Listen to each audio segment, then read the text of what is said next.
हा व्यक्ती आलाय, जुनच मीटर 47,000 रुपये बिल आलंय. एप्रिलमध्ये 500 रुपये बिल, मे मध्ये 2230,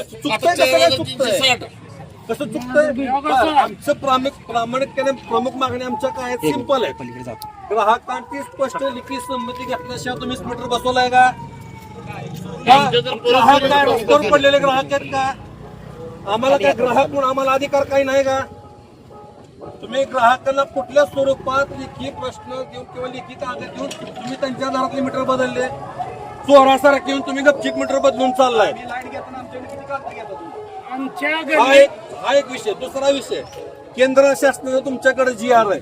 आज तामिळनाडू सरकारनं विजय थालापती त्यातला तो GR त्याचा कॅन्सल केलेला आहे. प्रत्येक केंद्रानं सांगितलं की महाराष्ट्र शासनानं स्वतःच्या हिमतीवर काय असेल ते त्यांनी GR काढू. मग महाराष्ट्र शासनाचा GR तुमच्यापाशी आहे का? सेंट्रल मी काय सांगतो तुम्हाला, मी काय सांगतोय तामिळनाडूला सेंट्रल गव्हर्नमेंट लागू होत नाही का?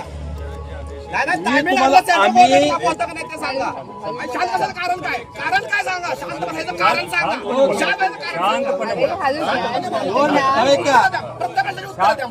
दोन मिनिटं ऐका.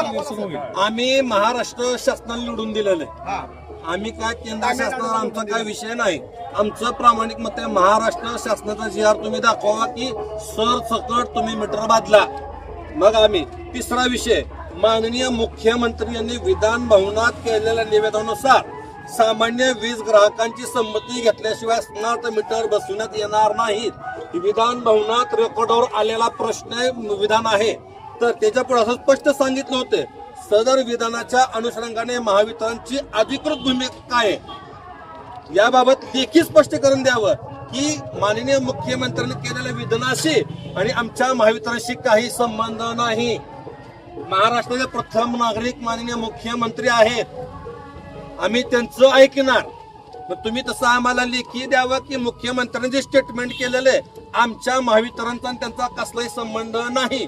नाही मग आम्ही काय, तुम्ही कुठल्या स्वरूपात बदलायला लागलाय? तिसरा विषय, आमच्याकडे जे आदेश आहेत त्या आदेशाप्रमाणे ह्या विषयात हे ग्राहक करता झाले. ऐका तो, तुम्ही केंद्राचं आणि तुमच्या खाजगी महावितरणचे तुम्ही आम्हाला पुरावे दाखवू नका.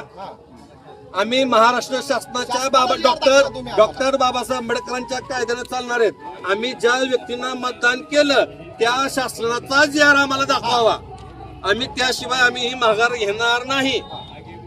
दुसरी गोष्ट अजून एक महत्वाची की स्मार्ट मीटर तुम्ही जे आता लाईट बंद करताय, मीटरचं रिडिंग घेताय, हे कोणत्या टेक्नॉलॉजीवर चालतं त्याचं स्पष्टीकरण द्या. आणि सगळ्यात महत्वाचं मला या ठिकाणी ग्राहकांना सांगायचंय, शेतीमध्ये गेल्या 4-5 वर्षाखाली एक डिव्हाइस आले बघा, चालू मोटर बंद चालू करण्याचं. आपण घरी बसल्यानंतर मोटर बंद चालू करू शकतो, शेतातली मोटर. मग हे जर इथं ऑफिस मध्ये बसल्या मीटर बंद करू शकतात बिल थकल्यावर, मग हे रिडिंग का वाढू शकणार नाही? बंद करायचं ह्यांच्या हातात आहे. मग रिडिंग वाढवणार नाही कशावर?